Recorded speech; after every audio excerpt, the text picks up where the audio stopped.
بسم اللہ الرحمن الرحیم۔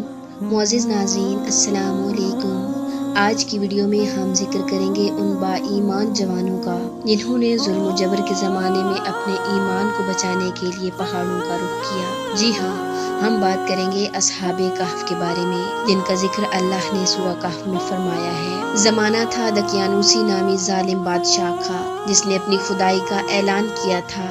لوگوں سے کہا میری عبادت کرو، میرے آگے سجدہ کرو، لیکن کچھ نوجوانوں کے دلوں میں اللہ کی وحدانیت کی روشنی جاگ اٹھی اور وہ بول اٹھے، ہمارا رب وہ ہے جس نے آسمان و زمین بنائی ہے، ہم تیرے جیسے کو خدا نہیں مان سکتے۔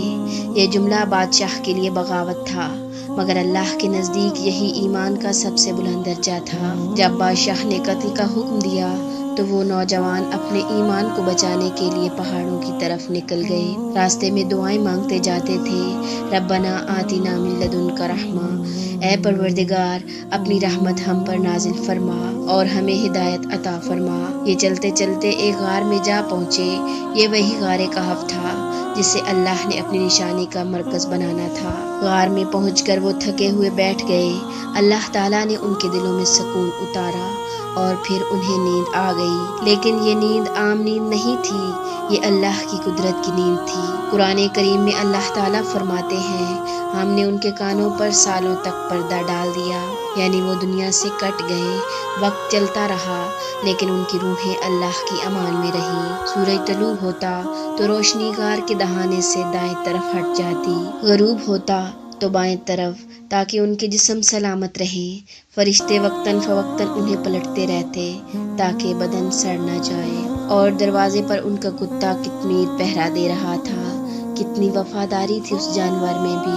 دن مہینوں میں، مہینے صدیوں میں بدل گئے، 309 سال گزر گئے، پھر اللہ کا حکم آیا، وہ جاگ اٹھے، ایک دوسرے سے پوچھنے لگے کہ ہم کتنی دیر سوئے، 1 دن یا آدھا دن، لیکن حقیقت میں وہ 3 صدیاں سو چکے تھے۔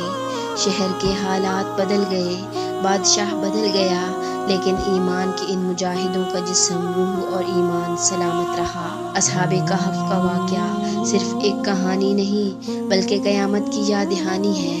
اللہ تعالیٰ نے دکھایا کہ جس طرح وہ سوئے ہوئوں کو زندہ کر سکتا ہے، اسی طرح قیامت کے دن مردوں کو بھی زندہ کرے گا۔ یہ معجزہ دراصل ایمان والوں کے لیے یقین کی دلیل ہے اور باطل کے مقابلے میں حق کی فتح کا اعلان ہے۔ اصحاب کہف کا یہ سبق ہمیں یہی سکھاتا ہے کہ اگر دنیا کا ہر ظالم تمہارے خلاف ہو جائے، تب بھی اگر تم اللہ اور اس کی حجت پر ایمان رکھتے ہو تو تمہاری حفاظت خود خدا کرتا ہے۔ اللہ ہمیں بھی وہی استقامت عطا فرمائے جو ان نوجوانوں کو عطا فرمائی گئی، اور ہمیں امام زمانہ کے سچے سپاہیوں میں شامل فرمائے۔ صلو علی محمد و آل محمد وعجل فرج آل محمد۔